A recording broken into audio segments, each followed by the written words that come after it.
Lecture 209 यक्षित पर जानलेवा attack. वेद भी अपने डैडी के साथ खेलना चाहता था। वहीं नन्ही ईशानी भी अपने डैडी का वेट कर रही थी।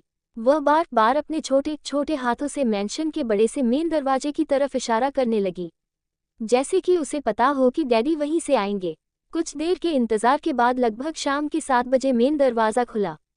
वन्या की निगाहें जैसे ही सामने के नज़ारे पर पड़ी, वह जैसे वहीं पर जम गई। उसकी सांसें थमने लगी। अब आगे चैतन्य दादाजी और अनिल जी भी इस वक्त हॉल में मौजूद थे। युवान और युविका दोनों वेद और नन्ही ईशानी के साथ खेलने में लगे हुए थे। जीविका भी वहीं पर बैठी थी। चैतन्य दादाजी और अनिल जी की निगाहें जैसे ही सामने पड़ी, वे तुरंत सोफे से उठ बैठे और अपने चेहरे पर हैरानी और चिंता का भाव लेकर दरवाजे की तरफ जाने लगे। सामने यक्षित खून से लथपथ खड़ा था। आस्तिक उसे सहारा देकर थामे हुए था। उसकी वाइट शर्ट खून से रंग चुकी थी। ये नज़ारा देखकर वन्या की धड़कनें तो जैसे थम सी गई थी। चैतन्य दादाजी के इशारे पर आस्तिक यक्षित को सोफे पर बिठाता है। चैतन्य दादाजी का चेहरा इस वक्त काफी सर्द हो गया था। वह अपनी कड़क आवाज में आस्तिक की तरफ देखते हुए बोले, ये सब कैसे हुआ? आस्तिक उन्हें पूरी बात बताता है कि कैसे वे जब ऑफिस से घर आ रहे थे तब उन पर जानलेवा अटैक हुआ, जिसमें यक्षित भी काफी घायल हो गया था। दादाजी जैसे जैसे पूरी बात सुन रहे थे, उनका गुस्सा बढ़ता ही जा रहा था। वहीं अपने डैडी को इस तरह देखकर वेद दौड़ता हुआ यक्षित के पास आ गया। उन्हें इस हालत में देखकर नन्हे से वेद की मोती जैसी आंखों में आंसू आ गए। वह यक्षित को देखकर रोना लगा। वहीं नन्ही ईशानी भी अपने डैडी को इस तरह देखकर रोने लगी। सबका ध्यान उन नन्हे बच्चों पर चला गया। वन्या ने भी खुद को बड़ी मुश्किल से कंट्रोल किया था। वन्या ने नन्ही ईशानी को अपनी गोद में ले लिया और अपने दूसरे हाथ से वेद को थाम लिया। नन्हा वेद अपनी मम्मा के पैरों से लिपट कर रोते हुए बोला, मम्मा डैडी को क्या हो गया? देखिए ना, उन्हें कितनी चोट लग गई है। ये बोलते हुए नन्हे से वेद की आंखों से आंसू गिरकर उसके गालों पर टपक रहे थे। अनिल जी वेद को चुप कराते हुए बोले, शांत हो जाओ बेटा, आपके डैडी बहुत जल्द ठीक हो जाएंगे। हम अनिल जी ने वेद को अपनी गोद में उठा लिया और उसे शांत करने लगे। वन्या अपनी नन्ही परी को अपने सीने से चिपकाकर उसे शांत करने की कोशिश करने लगी। वन्या ने नन्ही ईशानी और वेद को जीविका और युविका को देकर उन्हें उनके कमरे में ले जाने को कहा।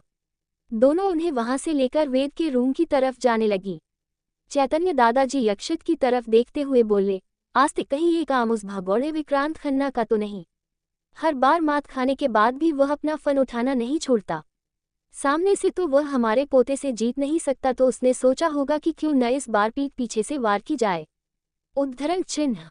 दादाजी ने ये कड़क लहजे में कहा था। युवान को भी उस हमलावर पर बहुत जोर से गुस्सा आ रहा था।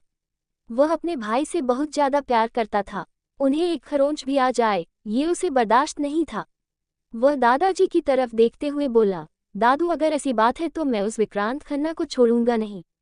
उसकी हिम्मत भी कैसे हुई मेरे भाई पर अटैक करवाने की? उद्धरण चिन्ह। युवान ने ये काफी गुस्से में कहा।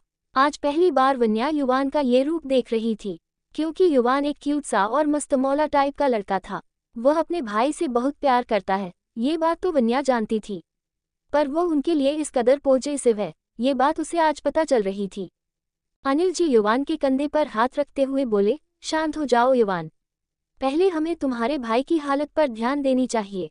ये बोलकर अनिल जी ने एक डॉक्टर को कॉल कर दिया। आस्तिक और युवान दोनों ने सहारा देकर यक्षित को अपने कमरे की तरफ लेकर जाने लगी। वही सोफे पर बैठने से उस पर भी यक्षित के खून के छींटे लगे हुए थे। ये देखकर वन्या का दिल बैठ गया। उसे अपने यक्षित की बहुत ज्यादा फिक्र हो रही थी। वो ही जानती थी कि उसने कितनी मुश्किल से खुद को रोका हुआ था। वन्या की हालत देखकर चैतन्य दादाजी और अनिल जी उसके पास आए। चैतन्य दादाजी वन्या की तरफ देखते हुए बोले, खुद को संभालिए बेटा, आपको अपने नन्हे बच्चों को भी संभालना है। वन्या सोफे की तरफ देखते हुए अपनी भरी आंखों से दादाजी की तरफ देखकर बोली, दादाजी ये अचानक क्या हो गया? कल तक तो सब कुछ ठीक था ना? हम सब हंस रहे थे, मुस्कुरा रहे थे। उद्धरण चिन्ह। अनिल जी वन्या के सिर पर प्यार से हाथ फेरते हुए बोले, शांत हो जाओ बच्चे, खुद को संभालो, भगवान पर भरोसा रखो, वो बहुत जल्द सब कुछ पहले जैसा कर देंगे। वन्या भारी मन से हाँ में सिर हिला देती है और दोनों की तरफ देखते हुए बोली, यक्षित को मेरी जरूरत होगी, मैं चलती हूँ। उद्धरण चिन्ह। ये बोलकर वह सीढ़ियों से होते हुए अपने कमरे की तरफ जाने लगी। वहीं वन्या के जाने के बाद चैतन्य दादाजी और अनिल जी का चेहरा बहुत ही गंभीर हो जाता है। क्योंकि ये दूसरी बार था जब यक्षित पर इस तरह का जानलेवा हमला हुआ हो। दोनों इस इंसिडेंट से काफी ज्यादा परेशान थे, पर एक दूसरे के मन के भाव समझकर एक दूसरे को हर्ट नहीं करना चाहते थे, इसलिए दोनों चुपचाप खड़े थे। पहली बार जब यक्षित पर इस तरह का जानलेवा अटैक हुआ था, वह बुरी तरह घायल हो गया था। उसकी कंडीशन इतनी खराब हो गई थी कि उसे हॉस्पिटल में एडमिट करना पड़ा था। वो वक्त सिन्हानिया फैमिली के लिए कितना मुश्किलों से भरा था, ये बात चैतन्य दादाजी और अनिल जी ही जानते थे। चैतन्य दादाजी ने उस वक्त भी ये पता लगाने की बहुत कोशिश की थी कि आखिर कौन है वो दुश्मन जो इस तरह पीठ पीछे से वार करके उन्हें नुकसान पहुंचाने की कोशिश कर रहा है। काफी कोशिशों के बाद भी वे पता नहीं लगा पाए थे कि आखिर ये सब कर कौन रहा है। आज दूसरी बार था जब यक्षित पर दोबारा एक बहुत बड़ा अटैक हुआ था। क्योंकि यक्षित के वेल ट्रेन्ड बॉडीगार्ड्स के होने के बावजूद उसे इतनी चोटें आई थीं, तो इसका तो एक ही मतलब था कि वह दुश्मन कोई साधारण नहीं है। कुछ सोचकर चैतन्य दादाजी ने हॉल के सोफे को चेंज करवा दिया। फिर दोनों अपने अपने कमरे की तरफ चले गए। वहीं वन्या अपने भारी कदमों से सीढ़ियां चढ़ रही थी। उसे यक्षित की हालत देखी नहीं जा रही थी, पर फिर भी वह बहुत हिम्मत से काम ले रही थी। वह अपने कमरे में आई तो युवान और आस्तिक वहीं पर खड़े थे। वन्या ने उन्हें जाने का बोल दिया और एक नज़र यक्षित की तरफ देखने लगी। इतनी गहरी चोटें लगने के बावजूद यक्षित के चेहरे पर डर या दर्द का कोई भाव नहीं था। इस वक्त भी उसके चेहरे के एक्सप्रेशंस बिल्कुल सर्द थे, जैसे कि कुछ हुआ ही ना हो। वन्या बड़ी मुश्किल से खुद को संभालते हुए यक्षित के पास आई और उसकी शर्ट रिमूव करने लगी, क्योंकि ज्यादा देरी तक इस शर्ट में रहना यक्षित के लिए ठीक नहीं था। वन्या ने आहिस्ते आहिस्ते यक्षित की शर्ट के सारे बटन खोलकर उसकी शर्ट को उसकी बॉडी से अलग कर दिया। शर्ट रिमूव करते ही जैसे ही वन्या की निगाहें उसके चोटों पर पड़ी, वह खुद को रोक नहीं पाए और अपने मुंह में हाथ रखकर रोने लगी। चाहे कुछ भी हो जाए, पर यक्षित वन्या की आंखों में आंसू नहीं देख सकता था। वैसे तो यक्षित जान चुका था कि उसकी वन्या कितनी स्ट्रोंग है। अगर वो रो रही है तो जरूर उसके दिल को तकलीफ पहुंची होगी। यक्षित को उस अटैकर पर बहुत ज्यादा गुस्सा आने लगा, क्योंकि उसकी वजह से उसकी वाइफी की आंखों में आंसू आए थे। यक्षित वन्या को अपने पास बुलाता है। वन्या अपनी आंखों में आंसू लिए यक्षित के पास जाकर बैठ जाती है। यक्षित अपने घायल हाथों से वन्या के चेहरे को थामकर उसके आंसू पोंछते हुए बोला, हे वाइफी, प्लीज डोंट क्राई। उद्धरण चिन्ह। ये बोलकर वह वन्या की तरफ झुककर उसके माथे को प्यार से चूम लेता है। वहीं वन्या अपनी रुआसी आवाज में यक्षित की तरफ देखते हुए बोली, यह मेरा पति इस हालत में है और आप कहते हैं कि मैं आंसू ना बहाऊं। यक्षित वन्या की पीठ को प्यार से सहलाते हुए बोला, शशिश, शांत हो जाओ वाइफी, भूलो मत तुम मिसेस वन्या यक्षित राय सिन्हानिया हो। बी ब्रेव, अभी के लिए खुद को संभालो। उद्धरण चिन्ह। वन्या अपने आंसू पोंछकर यक्षित की तरफ गुस्से से देखते हुए बोली, किसने किया ये सब? ये बोलते हुए उसकी आंखों में एक गुस्सा और बदला लेने का जुनून साफ साफ नजर आ रहा था। अगर वह शख्स इस वक्त वहां पर मौजूद होता तो वन्या उसे वहीं जिंदा दफना देती। वन्या इस वक्त काफी ज्यादा गुस्से में लग रही थी। आखिर थी तो वह मिसेस यक्षित राय सिन्हानिया ही। अपने परिवार पर कोई नजर डालने की कोशिश करे, ये वन्या के बर्दाश्त से बाहर था। यक्षित वन्या के गाल पर हाथ रखकर उसकी तरफ देखते हुए बोला, डोंट वरी, मैं बहुत जल्द पता लगा लूंगा कि इन सबके पीछे कौन है। फिर तुम्हें जो ठीक लगे वो उसके साथ करना। वन्या यक्षित की तरफ देखकर बस हाँ में सिर हिला देती है। थोड़ी ही देर में एक डॉक्टर वहां आकर यक्षित को चेक करने लगा। डॉक्टर ने सबसे पहले यक्षित की चोटों को साफ करने लगा। ये करते वक्त यक्षित अपनी आंखें बंद करके अपने दर्द बर्दाश्त करने की कोशिश कर रहा था। उसके माथे पर बल पड़ गया था। ये देखकर वन्या समझ चुकी थी कि यक्षित किस तकलीफ से गुजर रहा है। उसे काफी गहरी चोटें आई थीं। वन्या ने यक्षित के कंधे पर हाथ रख दिए, जिससे यक्षित को एक राहत महसूस हुई और उसका ध्यान अपने दर्द से हट गया। चोटों को क्लीन करने के बाद डॉक्टर ने उसकी मरहम पट्टी कर दी और एक इंजेक्शन देकर कुछ मेडिसिन प्रेस्क्राइब की ताकि यक्षित का घाव जल्दी भर जाए। फिर वो डॉक्टर वहां से चला गया। वन्या ने एक नज़र यक्षित की तरफ देखा। वह उसे सहारा देकर क्लोजेट रूम में आई और कपड़े चेंज करने में उसकी हेल्प करने लगी।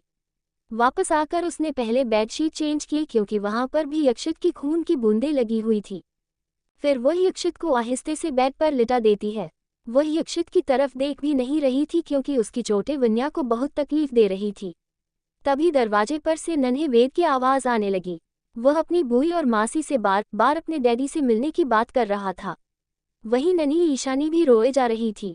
युविका और जीविका को लगा कि शायद इस वक्त बच्चों को यक्षित के पास जाने देना सही नहीं होगा, इसलिए वे उन्हें रोक कर रखे हुए थे। पर वेद अपने डैडी से हर हाल में मिलना चाहता था। वह अपने डैडी और मम्मा दोनों से बहुत ज़्यादा प्यार करता था और किसी भी कीमत पर उन्हें खो नहीं सकता था। यक्षित ने उन्हें इशारे से अंदर आने का बोला। युविका नन्ही प्रिंसेस को बैग पर बिठा देती है। वेद भी दौड़कर अंदर आ जाता है। जीविका और युविका वहां से अपने कमरे की तरफ चली जाती हैं। आज सिन्हानिया मैंशन में हर कोई इस इंसिडेंट से काफ़ी ज़्यादा परेशान था। नन्हा वेद जल्दी से बैग पर चढ़ गया और अपनी नम आंखों से अपने डैडी को देखने लगा। वह आहिस्ते से अपने डैडी के पास गया और अपने छोटे छोटे हाथों से अपने डैडी के चेहरे को छूने लगा।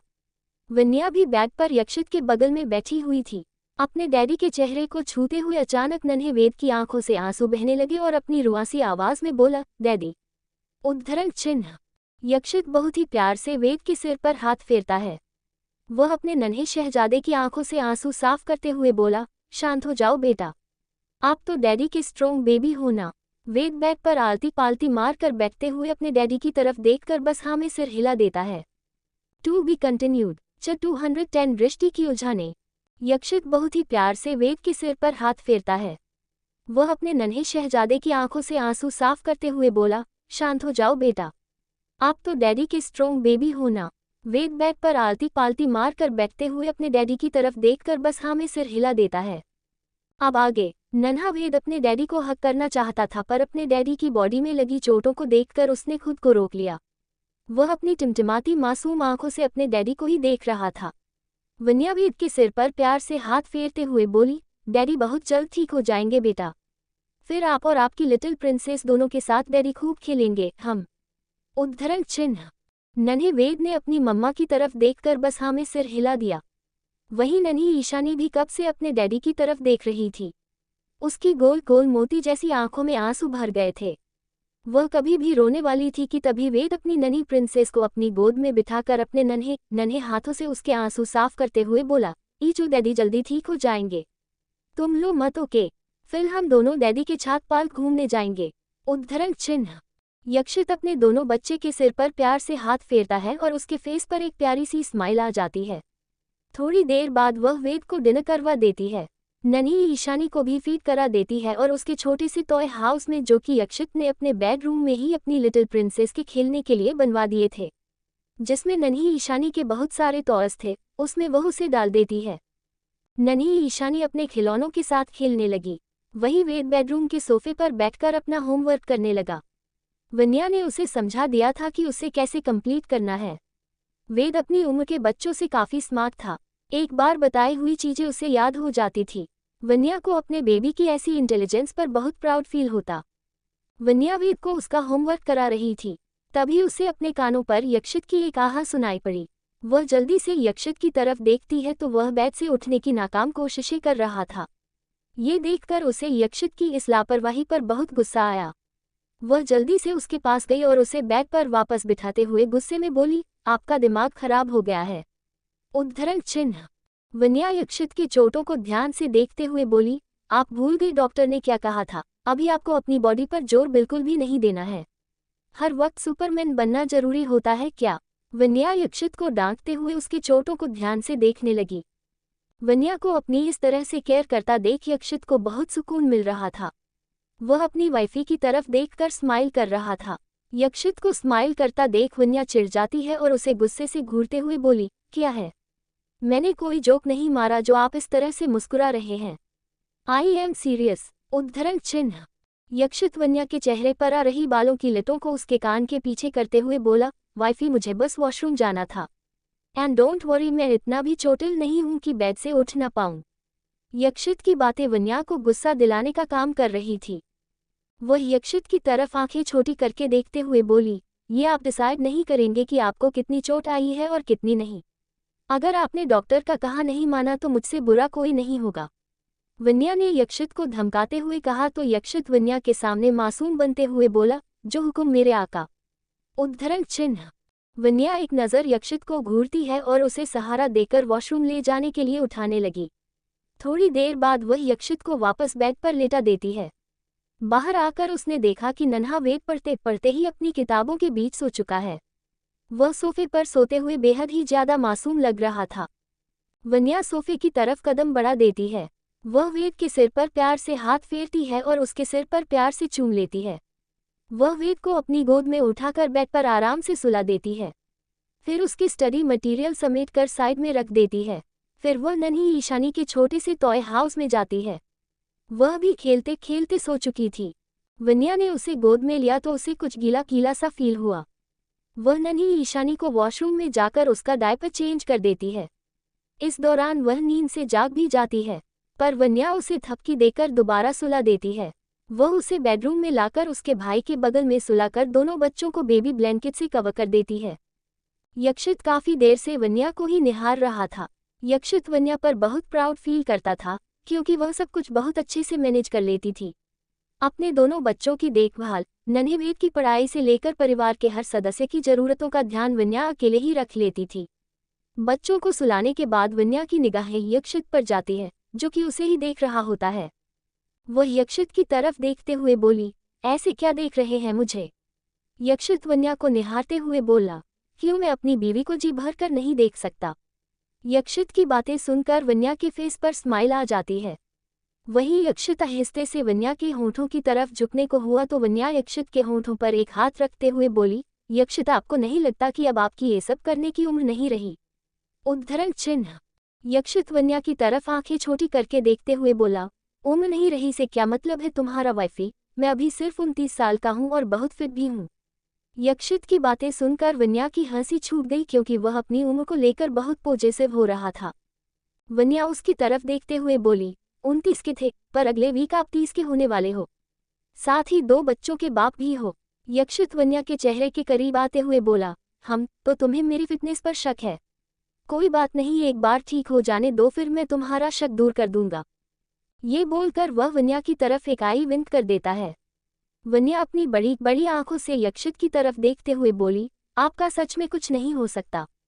फिर वह इंटरकॉम से यक्षित के लिए डिनर ऑर्डर करती है। 10 मिनट बाद गर्मा गर्म और टेस्टी डिनर उनके कमरे में हाजिर हो जाता है। वन्या यक्षित को अपने हाथों से खिलाने लगी। यक्षित वन्या के हाथों से डिनर करते हुए उसकी तरफ देखकर बोला, तुमने डिनर किया? वन्या उसे खिलाते हुए बोली, आपको कराने के बाद कर लूंगी। यक्षित जानता था कि वन्या को सबका ख्याल रखना आता था, सिवाय खुद का छोड़कर। वह उसकी तरफ फिक्र भरी निगाहों से देखते हुए बोला, वाइफी, तुम्हें अपने खाने को लेकर लापरवाही नहीं करनी चाहिए। तुम जानती हो ना ईशानी की डिलीवरी के बाद डॉक्टर ने तुमसे क्या कहा था? उद्धरण चिन्ह। दरअसल जब वन्या ने ईशानी को जन्म दिया था, उस वक्त उसका काफी ब्लड लॉस हुआ था। उस कंडीशन को देखते हुए डॉक्टर ने यही कहा था कि उसे आने वाले वक्त में भी शरीर में ब्लड की कमी और कमजोरी जैसी प्रॉब्लम से डील करना होगा।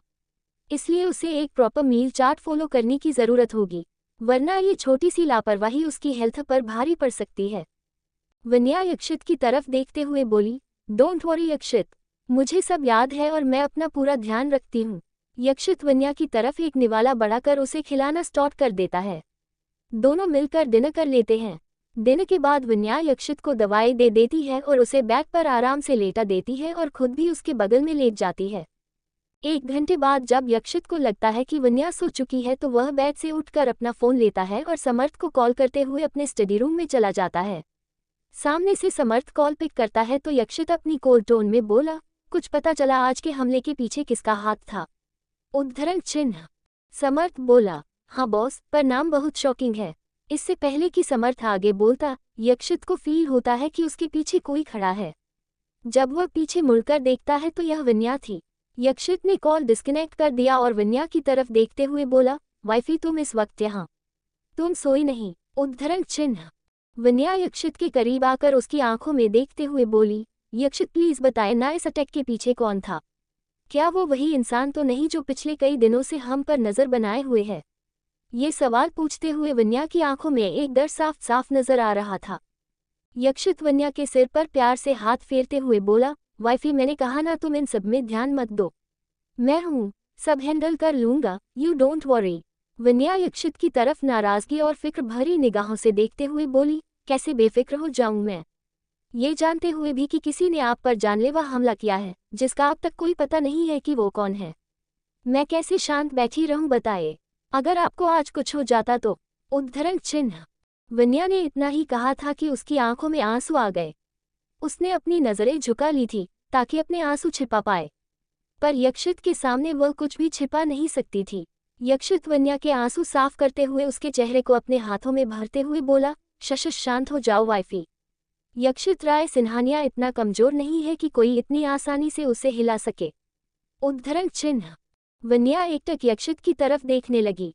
यक्षित आगे बोला, कोई मुझे इतनी आसानी से छू भी नहीं सकता जब तक मैं खुद न चाहूं। वन्या सवालिया नजरों से यक्षित की तरफ देखने लगी और उसके कहने का मतलब समझने लगी। वह यक्षित की तरफ देखते हुए बोली, यक्षित आपके कहने का मतलब। वह इतना ही बोल पाई थी कि यक्षित उसे स्टडी रूम के सोफे पर ले आया और उसे बिठाते हुए खुद उसके बगल में बैठते हुए बोला, हम तुमने सही समझा वाइफी। ये सब मेरे एक प्लान का हिस्सा है। यक्षित के जवाब वन्या की उलझन बढ़ाते जा रहे थे। वह सोचने लगी कि आखिर ऐसी भी क्या जरूरत आन पड़ गई कि यक्षित को अपने शरीर में इतने जख्म खाने पड़े। रजावत मेंशन। दिन के बाद दृष्टि थोड़ी देर के लिए गौतम जी के कमरे में गई, क्योंकि उन्हें दृष्टि से कुछ जरूरी बातें करनी थी। थोड़ी देर तक उनसे बातें करने के बाद दृष्टि ने गौतम जी को गुड नाइट कहा और अपने कमरे की तरफ जाने लगी। बेडरूम में आकर दृष्टि ने देखा कि अनय बेड पर बैठकर अपने लैपटॉप में बिजी है। वह इतना फोकस्ड होकर काम कर रहा था कि उसे बिल्कुल भी अंदाजा नहीं हुआ दृष्टि कमरे में आ चुकी है। काम करते हुए उसके चेहरे पर एक कोल्डनेस छाई हुई थी, जो अनय को लुक को और भी अट्रैक्टिव और हॉट बना रही थी। दृष्टि अनय को निहारने से खुद को रोक नहीं पा रही थी। वह उसे देखते हुए ही वॉशरूम की तरफ अपने नाइट ड्रेस लेकर चली गई। थोड़ी देर बाद चेंज करके जब वह वापस आई तब भी अनय अपने काम में मसरूफ था। दृष्टि बैग पर गई और अनय के हाथों से उसका लैपटॉप छीन लिया। अनय दृष्टि की तरफ देखते हुए बोला, दृष्टि क्या कर रही हो, मुझे लैपटॉप वापस करो। दृष्टि अनय को घूरते हुए बोली, बिल्कुल नहीं, बहुत काम कर लिया, अब रेस्ट कीजिए। अनय कम से कम टाइम तो देख लिया कीजिए। इस वक्त रात के 12 बज रहे हैं, लेकिन नहीं जनाब को इस वक्त सोने के बजाय काम करना है। उद्धरण चिन्ह। दृष्टि की बातें सुनकर अनय के फेस पर स्माइल आ जाती है। दृष्टि अनय के वक्त फाइल को सेव करके लैपटॉप बंद कर देती है। अनय दृष्टि की तरफ देखते हुए बोला, वाइफी मुझे तो नींद नहीं आ रही, चलो ना कुछ प्रोडक्टिव करते हैं। दृष्टि अनय के कहने का मतलब नहीं समझ रही थी, इसलिए वह उसकी तरफ सवालिया नजरों से देखने लगी। तभी अनय के हाथ दृष्टि के नाइट गाउन की नोट की तरफ बढ़ने लगे। अब जाकर दृष्टि को समझ आया कि वह क्या करने की बात कर रहा था। दृष्टि अपने एक हाथ से अनय का हाथ पकड़कर रोक लेती है और उसकी तरफ घूरते हुए बोली, मुझे बहुत नींद आ रही है, अगर आपको नहीं सोना तो रूम से जा सकते हैं। उद्धरण चिन्ह। दृष्टि का जवाब सुनकर अनय मुंह बनाते हुए बोला, वाइफी तुम सच में रोमांस के मामले में बिल्कुल जीरो हो यार, अगर तुम ऐसे ही खड़ूस रही तो मुझे मेरे नन्हे मुन्हे बच्चे कैसे मिलेंगे। अनय के चेहरा इस वक्त बहुत क्यूट नजर आ रहा था। दृष्टि अनय के सीने पर अपना सिर टिका देती है और उसके चेहरे की तरफ देखने लगी, जिसमें अपने बेबी से मिलने की चमक साफ साफ नजर आ रही थी। दृष्टि अनय के चेहरे की तरफ देखते हुए धीमी आवाज में बोली, अनय। अनय अपने एक हाथ से दृष्टि के सिर को सहलाते हुए बोला, हम बोलो वाइफी। कुछ सोचकर दृष्टि बोली, अनय अपने बच्चों को लेकर आपके दिल में क्या ख्याल है। उद्धरण चिन्ह। दृष्टि का ये सवाल अनय को काफी ज्यादा अटपटा लग रहा था। साथ ही उसे ये समझ भी नहीं आ रहा था कि दृष्टि अचानक ऐसा सवाल क्यों पूछ रही है। वह दृष्टि की तरफ देखते हुए बोला, वाइफी ये कैसा सवाल है। ओकोस बाकी डैडीज की तरह मुझे भी अपने बच्चे को अपनी गोद में लेने और उसे प्यार करने का बहुत मन है। जब मैं यक्षित को, हमारे नन्हे वेद और ईशानी को गोद में लिए देखता हूँ तो मुझे उससे जलन होती है। मैं सोचता हूँ कि मेरी जिंदगी में वो पल कब आएगा जब कोई मुझे अपनी तोतली तोतली आवाज में डैडी बुलाएगा। उद्धरण चिन्ह। ये बोलकर अनय अपने ही ख्यालों में खो गया। वही दृष्टि अनय की तरफ ही देख रही थी। इस वक्त उसके मन में क्या चल रहा था ये कह पाना बेहद मुश्किल था। दृष्टि को यूं शांत देखकर अनय उसके माथे को प्यार से चूमते हुए बोला, क्या हुआ वाइफी, तुम इतनी शांत क्यों हो, कोई परेशानी है क्या। उद्धरण चिन्ह।